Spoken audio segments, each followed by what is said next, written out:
नजर सब पर।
रजनीकांत की जेलर के सीक्वल को लेकर बड़ा अपडेट। फिल्म की कहानी फाइनल, हुक्म होगा अगले भाग का नाम।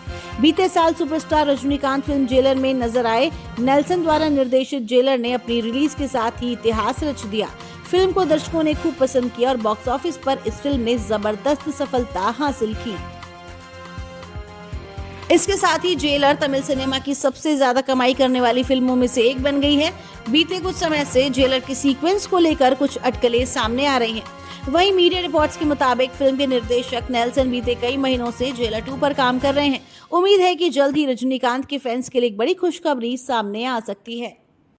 तो ये थी अभी तक की 10 बड़ी खबरें। देश विदेश की ताजा तरीन खबरों के लिए जुड़े रहिए थर्ड आई न्यूज नेटवर्क के साथ। नजर सब पर।